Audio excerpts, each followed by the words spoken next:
Welcome to my channel Global Tax and Trails. आज हम एक एक्साइटिंग वीडियो देखने वाले हैं जो कि है एफपीआर या टैक्स फाइलिंग का मैकेनिज्म फॉर सैलरीड पर्सन्स। उसके लिए आप एफपीआर की वेबसाइट iris.fdr.gov.pk पर जाएंगे और यहाँ पर आपको अपना यूज़र नेम और पासवर्ड एंटर करना होगा अगर आपने पहले से अकाउंट बना दिया है, और अगर आपने अकाउंट नहीं बनाया तो आप न्यू रजिस्ट्रेशन करके अपना यूज़र नेम बना सकते हैं। इसके लिए कोई ज़्यादा इन्फॉर्मेशन की ज़रूरत नहीं होती है, ये बहुत ही सिंपल टास्क है। तो जब आप इसमें लॉगिन करते हैं तो आपके सामने ये एक विंडो ओपन हो जाती है, वेब पेज। और इस वेब पेज पर डिफरेंट तरह के टैब्स हैं। हमारा जो काम होता है वो मेनली नॉर्मल टैक्स रिटर्न के साथ होता है, तो इसलिए हम उसी में एंटर होते हैं। यहाँ पर जब आप क्लिक करते हैं तो 2024 का हमने चूँकि टैक्स फाइल करना है, तो यहाँ पर ये ऑटोमेटिकली शो कर देगा। जब मैं कंटिन्यू पे क्लिक करता हूँ तो ये नीचे एक मैसेज दे देता है क्योंकि मेरा टैक्स ऑलरेडी फाइल्ड है, सो मैं दोबारा से अब उसको फाइल नहीं कर सकता। तो उसका तरीका ये है कि मैं कंप्लीटेड टास्क में जाता हूँ और अपने डिक्लेरेशन में जाकर ये जो 2024 का टैक्स रिटर्न है ये यहाँ पर देख लेता हूँ। जब हम इसको ओपन करते हैं तो यहाँ पर सबसे पहले जो टैब है वो है सैलरी का। सैलरी के टैब में 1009 में अपने पिछले पूरे साल की जो पीरियड अभी हमने मेंशन किया था 1 जुलाई से लेकर 30 जून तक, उसमें जितनी भी सैलरी हमने कलेक्ट की है वो सैलरी हम यहाँ पर एंटर करते हैं। और आमतौर पर जब टैक्स रिटर्न फाइल नहीं हुआ होता ऑलरेडी, तो यहाँ पर आपके पास कैलकुलेट का बटन आता है। जब आप उस कैलकुलेट के बटन को क्लिक करते हैं तो ये वैल्यू 1000 के सामने खुद आ जाती है। ये कैलकुलेटेड वैल्यू है जो कि सिस्टम खुद कैलकुलेट करता है। उसके बाद जो नेक्स्ट चीज़ है वो प्रॉपर्टी वगैरह पर अगर आपकी कोई टैक्स पे किए हैं आपने या कुछ इस तरीके से, तो वो चीज़ें यहाँ पर आप शो कर सकते हैं। फिर आ जाते हैं बिजनेसेस, वो हमारा आज का सब्जेक्ट नहीं है इस वीडियो का, इसलिए हम उसकी डिटेल में नहीं जा रहे। लेकिन यहाँ पर भी सिंपल मैकेनिज्म है, डिफरेंट टैब्स हैं, वन बाय वन आप इनको रीड करके अपनी बिजनेस के मुताबिक एंट्रीज कर सकते हैं। फिर आ जाता है कैपिटल गेन। अगर आपने कोई कैपिटल गेन किया है, यानी आपकी कोई प्रॉपर्टी थी आपने वो सेल कर दी, आपका कोई और इस तरह का सोर्स ऑफ इनकम था जो कि बिजनेस है, वो बिजनेस आपने सेल कर दिया, कोई घर सेल कर दिया, तो वो जो चीज़ें हैं वो कैपिटल गेन में आ जाती हैं। तो उनको आप यहाँ पर शो कर सकते हैं डिफरेंट टैब्स में। फिर आप लॉन्ग टर्म और शॉर्ट टर्म इन्वेस्टमेंट्स हैं, जैसे आपने कोई प्राइस बॉन्ड्स हैं या कोई सेविंग अकाउंट्स खुलवा दिए हैं किसी भी, या आपने शेयर म्यूचुअल फंड्स में कोई इन्वेस्टमेंट्स की हैं, वो चीज़ें आप यहाँ पर शो कर सकते हैं। इसी तरह से फिर दूसरे जो सोर्सेज हैं उनसे कोई आपकी इनकम अगर आती है तो वो भी आप, लाइक कोई आपको रेंट आ रहा है, या किसी ने आपको लोन दिया है, या आपने किसी को लोन दिया है, या आपकी कोई प्रॉफिट कहीं से आपको किसी चीज़ पर मिला है, तो ये सारी चीज़ें आप यहाँ पर मेंशन कर सकते हैं। सिमिलरली फॉरेन सोर्सेज की जो इनकम है, अगर आपकी कोई सैलरी आ रही है, या आपके वहाँ पर कोई प्रॉपर्टी का रेंट है, या आपने वहाँ पर कोई प्रॉपर्टी सेल परचेज करके कोई कैपिटल गेन किया है, या इस तरह से डिफरेंट चीज़ों से जो आपको इनकम आ रही है वो आप यहाँ पर शो कर सकते हैं। एग्रीकल्चर की इनकम भी यहाँ पर शो कर सकते हैं। मेरे केस में चूँकि ये सारी चीज़ें नहीं हैं, इसलिए ये सारे टैब ब्लैंक हैं, फॉरेन सोर्सेज वाला भी और एग्रीकल्चर वाला भी, इस तरीके से डिफरेंट सोर्सेज हैं। तो जो मेन हमारा आज का जो इस वीडियो में कंसर्न है वो है related to this tax chargeable and payments से रिलेटेड है। तो अभी हमने सबसे ऊपर वाले टैब में एम्प्लॉयमेंट में जब गए थे तो सैलरी हमने एंटर की थी, वो सैलरी की अमाउंट यहाँ पर नज़र आ रही होगी। तो चार्जेबल टैक्स में जो समरी हमें नज़र आती है वो आती है यहाँ पर कंप्यूटेशन के टैब में। फॉर एग्जांपल जो सैलरी हमने टॉप पर एंटर की थी वो यहाँ पर 1000 कोड के सामने ऑलरेडी नज़र आ रही है। इसी तरीके से जो हमारा टैक्स बनता है नॉर्मल टैक्स के हिसाब से 920000 के कोड के सामने सिस्टम ने खुद ही कैलकुलेट करके मेंशन कर दिया। लेकिन बाज़ केसेस में ऐसा होता है कि ये टैक्स पूरे का पूरा पेएबल नहीं होता। कुछ प्रोफेशन ऐसे हैं जिनमें गवर्नमेंट ऑफ पाकिस्तान की तरफ से टैक्स में रिडक्शन रिबेट्स दिए गए हैं। तो फिर आप क्या करते हैं, आप टैक्स रिडक्शन के टैब में जाते हैं और ये 4 डिफरेंट चीज़ें हैं। अगर आप इनमें से किसी में भी लाई करते हैं तो उसकी परसेंटेज के हिसाब से आप कैलकुलेटर से खुद कैलकुलेट कर दें।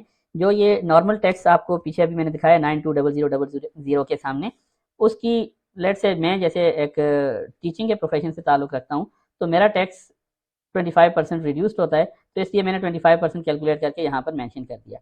इसके बाद दोबारा वही यहाँ पर जो कैलकुलेट का बटन होगा वो मैं प्रेस करूँगा, तो होगा ये कि कंप्यूटेशन में आकर मुझे नज़र आएगा कि ये जो अमाउंट अभी मैंने एंटर की थी वो टैक्स रिडक्शन में यहाँ पर नज़र आना शुरू हो जाएगी। और अब जो मेरा टैक्स चार्जेबल है वो ये है, जो कि 9200 के सामने आ रहा है। टोटल टैक्स मेरे ऊपर इतना बनता था जो कि 920000 के सामने था, उसमें से ये मेरा रिबेट है। तो बाकी जो पेएबल है मुझे वो ये है, ये मुझे पे करना है। अब अगर किसी प्रोफेशन में एट सोर्स टैक्स कटा जाता है तो वो एम्प्लॉयर ने ऑलरेडी ये टैक्स आपके एफपीआर में सबमिट करवा दिया होगा। दूसरी जो चीज़ यहाँ पर हमें मेंशन करनी होती है वो है रिलेटेड टू एडजस्टेबल टैक्स। इस टैक्स पर अगर हम आते हैं तो ये एडजस्टेबल टैक्स में जो चीज़ शो करने की ज़रूरत होती है वो है मुख्तलिफ़ तरह की पेमेंट्स जो आप फॉर एग्ज़ाम्पल इलेक्ट्रिसिटी बिल में जो टैक्स पे करते हैं, कमर्शियल हो या डोमेस्टिक हो, टेलीफोन के बिल्स में, मोबाइल फ़ोन के बिल्स में, या इसके अलावा इस तरह की जो भी डिडक्शंस आप यहाँ पर करते हैं, आप यहाँ पर देखते हुए इंटरनेट का बिल है, प्रीपेड इंटरनेट है, कोई ऑक्शन में आपने कोई चीज़ खरीदी थी तो उसमें जो चीज़ आपने वहाँ पर जो टैक्स पे किया है वो है। अगर आपने कोई प्रॉपर्टी एक नाम अपने नाम से उतारी है या अपने नाम पर डाली है तो उसके लिए जो टैक्स आपको पे करना पड़ा, वो सारी चीज़ें आप यहाँ पर वन बाय वन मेंशन कर सकते हैं। अब मेरे केस में ये सारी चीज़ें नहीं थी, सिर्फ मोबाइल फ़ोन्स और टेलीफोन बिल्स थे, तो वो मैंने यहाँ पर एंटर कर दिया है। फॉर इंस्टेंस अगर किसी को यहाँ पर जो मोबाइल फ़ोन है उसने नया मोबाइल नंबर लिया है, कोई एडिशनल सिम जैसे परचेज़ कर देते हैं, तो वो यहाँ पर अगर ऑलरेडी एंटर नहीं है या एंटर करनी है, तो यहाँ पर आपके सामने एक प्लस का बटन बना होगा, वो प्लस का बटन आप प्रेस करेंगे, वो एक न्यू विंडो ओपन हो जाती है। उस विंडो में आप अपना मोबाइल नंबर लिखते हैं, किसके नाम पर है और उसकी माइनर सी डिटेल जो यहाँ पर शो हो रही हैं, इस तरह से कौन सा ऑपरेटर है उसका वो एंटर करेंगे तो वो ओके करने के बाद यहाँ पर नज़र आ रहा होगा। फिर आप उसका ये टैक्स यहाँ पर लिख लेते हैं कि आपने कितनी अमाउंट यहाँ पर पे की है और उस पर टैक्स कितना बना है। तो ये चीज़ें जब कर लेते हैं फिर आप दोबारा से यहाँ पर कैलकुलेट करते हैं तो ये चीज़ें आपकी कंप्यूटेशंस में शो होना शुरू हो जाती हैं। अब होता ये है कि आपने जो टैक्स पे किया है, एक तो ये सैलरीज में से जो टैक्स था वो ये पे किया है 9200 वाला, और कुछ टैक्सेस आपने मोबाइल फ़ोन पर, बिजली के बिलों पर, गैस के बिलों पर इस तरह से पे किए हैं। तो वो चीज़ें मिलाकर टोटल टैक्स आपका यहाँ पर विद होल्डिंग टैक्स 9201 में शो हो जाता है। अब ये टैक्स की अमाउंट थोड़ी सी इंक्रीज़ होती है क्योंकि अभी आपने सैलरी टैक्स के अलावा जो मोबाइल फ़ोन के टैक्स हैं वो भी पे कर दिए। तो अब आपके पास जो टैक्स बनना चाहिए था, पे करना था आपने, वो इतना था, लेकिन मोबाइल फ़ोन्स वगैरह की या दूसरी चीज़ों की टैक्स पेमेंट के बाद आपका टैक्स ज़्यादा बन गया, टैक्स विद होल्डिंग टैक्स ज़्यादा बन गया, इसलिए अब आपका जो रिफंडेबल टैक्स है वो ये बन जाता है। अगर तो आपने विद होल्डिंग टैक्स ज़्यादा पे कर दिया है तो फिर यहाँ पर एक अमाउंट आएगी, ये आप रिफंड करवा सकते हैं। हाउएवर इसको रिफंड करवाने के लिए आपको लाज़िमन प्रूफ देना पड़ते हैं और वो एक एफबीआर का प्रोसीजर है, उस प्रोसीजर को फॉलो करके आप ये टैक्स जो रिबेट है वो हासिल कर सकते हैं, रिफंड हासिल कर सकते हैं। जो लोग फर्स्ट टाइम अपना फाइलर बनते हैं उनको कुछ ज़ाहिर है अपनी प्रॉपर्टी, अपने एसेट्स, कोई कैश है, कोई गोल्ड है, कोई बैंक अकाउंट में आपके अमाउंट है, या इस तरह से जो भी चीज़ें आपकी होती हैं वो डिक्लेयर करनी पड़ती हैं। तो वो स्टार्ट में ही यहाँ पर आप डिक्लेयर कर सकते हैं, आप उसको देख सकते हैं। अगर आपने कोई प्लस करना है, रेजिडेंशियल प्रॉपर्टी आपके पास है तो यहाँ से प्लस का बटन बना हुआ होगा, वो आप प्लस करके प्रेस करके यहाँ से मुख्तलिफ़ चीज़ें, जैसे मैं अपने घर का या अपनी जो एक दो रेजिडेंशियल प्रॉपर्टीज़ हैं उनको मैंने ऑलरेडी यहाँ पर मेंशन किया हुआ है 7102 कोड के सामने। इस तरह अगर किसी का कोई फार्म हाउस है जो मतलब उसके नाम पर है तो वो यहाँ पर शो कर सकता है। कोई एग्रीकल्चरल प्रॉपर्टी है वो यहाँ पर डिक्लेयर होनी चाहिए, तो उनकी एक एस्टिमेटेड वैल्यू भी आप यहाँ पर शो करते हैं। वो एस्टिमेटेड वैल्यू जब करने के बाद, इंटर करने के बाद जब आप कैलकुलेट करते हैं तो वो total value of capital assets यहाँ पर आपको शो कर देते हैं कि ये वो आपके रिसोर्सेज हैं, आपकी जो टोटल वर्थ है इस वक्त इन टर्म्स ऑफ एसेट्स वो यहाँ पर हाईलाइट होना शुरू हो जाती है।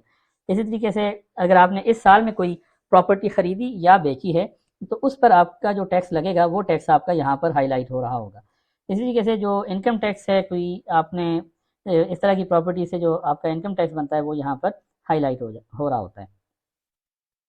फिर और जो चीज़ें यहाँ पर हैं, मतलब इस तरीके से आप one by one different tabs को क्लिक करें और थोड़ा सा इसको थारोली देखते जाएं तो आपको अंदाज़ा हो जाएगा कि कौन सी चीज़ आपके लिए एप्लीकेबल है, आप उस चीज़ को यहाँ पर शो कर सकते हैं। जब ये सारा काम आप कर लेते हैं तो फिर आखिर में आप अपनी वेल्थ स्टेटमेंट को देखते हैं कि आपने इस साल में जो एक्सपेंसेस हैं वो कितने किए हैं। अब वो एक्सपेंसेस फॉर एग्जांपल आपके हो सकते हैं मुख्तलिफ तरह के, जैसे आपकी गाड़ी आप चला रहे हैं अगर तो उस गाड़ी की रनिंग एक्सपेंसेस क्या है, मेंटेनेंस कास्ट क्या है। आप मुख्तलिफ ट्रैवलिंग करते हैं तो आपके फ्यूल के जो खर्चे हो रहे हैं, या आपने कोई टैक्सी सर्विसेज या पब्लिक ट्रांसपोर्ट को जो पेमेंट की है, ये एस्टिमेटेड वैल्यूज़ आप यहाँ पर शो करते हैं। तो इस तरीके से बिजली के बिल्स आपके जो पूरे साल में आए हैं उनको सम अप करके आप यहाँ पर मेंशन कर देते हैं। ये डिफरेंट कोड्स हैं, ये आपके सामने नज़र आ रहे होंगे, इनको आप देखते जाएँ। सिमिलरली अगर पानी का बिल आप पे कर रहे हैं तो वो यहाँ पर मेंशन कर दें, गैस का बिल मेंशन करते हैं, टेलीफोन के बिल्स जो आपको पिछले टैब में मैंने आपको दिखाए थे वो बिल्स आप यहाँ पर मेंशन कर सकते हैं। इसी तरीके से ये उनका सम अप है, टोटल अमाउंट है। मेडिकल पे आपके जो खर्चात आते हैं, आपकी फैमिली है तो उसमें आपके जो टोटल एनुअल एक एस्टिमेटेड वैल्यू आप यहाँ पर लगा सकते हैं। बच्चों की एजुकेशनल एक्सपेंसेस आप यहाँ पर शो कर सकते हैं। फिर आप किसी फंक्शन वगैरह में जाते हैं, कोई वहाँ पर आप कोई लेन देन करते हैं, वो चीज़ें यहाँ पर मेंशन की जा सकती हैं। ज़कात आपने कितनी दी वो, और ये सारी चीज़ें यहाँ पर वन बाय वन एंटर करने के बाद यहाँ से वंस अगेन कैलकुलेट पर जब आप क्लिक करेंगे तो ये सम अप होके ऊपर वाले टैब में ऑटोमेटिकली खुद ब खुद आ जाएंगे। तो इस तरह से अब हम रिकन्सिलिएशन की तरफ जाते हैं अगर, तो हम देखते हैं कि हमारे जो नेट एसेट्स हैं वो ये हैं। पिछले साल के नेट एसेट्स ये थे, उनमें जो इंक्रीज़ हुआ है वो तकरीबन इतना आया है। जो मैंने सैलरीज़ की मद में इनकम मेरी आई है वो इतनी आई है, या इसके अलावा जो भी इनकम है सारी इनकम मिलाकर वो इतनी ये बन गई हैं। तो अब जो मेरे अखराजात बने थे वो तकरीबन इतने बने। फॉर एग्ज़ाम्पल जो मैंने बच्चों की फ़ी, बिजली वगैरह के, गैस के बिल्स, जो मेडिकल एक्सपेंडिचर्स, जो फंक्शंस वगैरह के, वो सारी चीज़ें मिला के मैंने ये शो कर दी। तो इसका मतलब ये है कि अब मेरे जो इनफ्लोज़ हैं वो ये बन गए हैं और आउटफ्लोज़ ये बन गए हैं। अब इन दोनों का डिफरेंस, ये जो भी डिफरेंस है वो मेरे नेट एसेट्स में रिफ्लेक्ट होना चाहिए। पहले मेरे एसेट्स जो थे वो तकरीबन इतने थे, तो उनमें जो इंक्रीज़ आया है वो इन दोनों का डिफरेंस होगा। यहाँ से 7049 और 7099 का जो डिफरेंस है वो डिफरेंस इंक्रीज़ या डिक्रीज़ की सूरत में यहाँ पर रिफ्लेक्ट होगा। और पिछले साल जो मेरे डिक्लेयर्ड एसेट्स है उनमें फिर ये चीज़ प्लस या माइनस होकर टोटल यहाँ पर नज़र आना शुरू हो जाएगी 703001 में।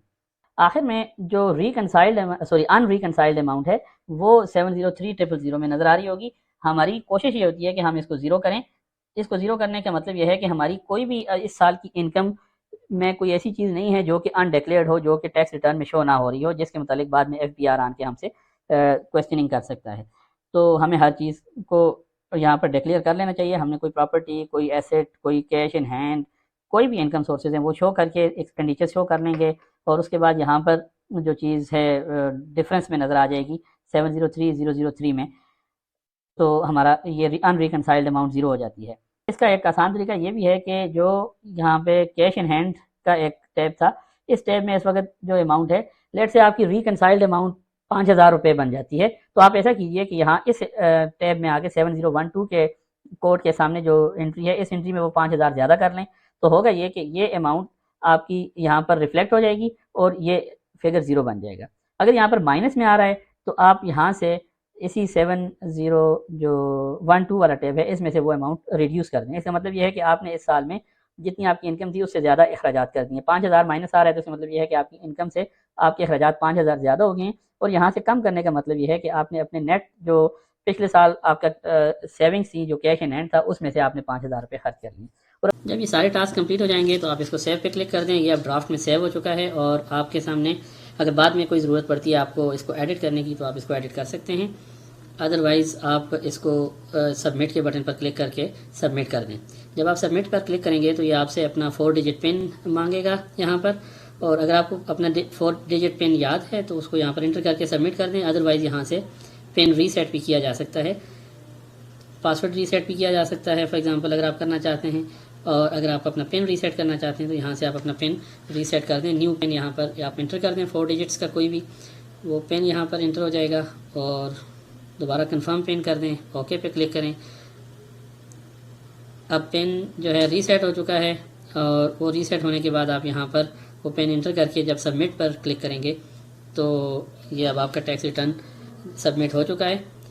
और यहाँ पर नीचे सामने आपके मैसेज आ रहा है कि task submitted successfully and it will be available in completed task in a while. तो थोड़ी देर के बाद तकरीबन आधा घंटा या 1 घंटा लगता है। उसके बाद ये कम्प्लीटेड टास्क में नीचे आकर डिक्लेरेशंस के सब टैब में ये नज़र आना शुरू हो जाता है। तो ये सारी वीडियो थी। उम्मीद है आपने इससे कुछ भी सीखा होगा और आप अपना टैक्स रिटर्न खुद फाइल करने के काबिल हो चुके होंगे। अगर आप अपना टैक्स रिटर्न खुद फाइल करने के काबिल हुए हैं या इस वीडियो से आपको कुछ भी फ़ायदा हुआ है तो बराए मेहरबानी इस वीडियो को लाइक करें, शेयर करें ताकि सबका फ़ायदा हो। अल्लाह।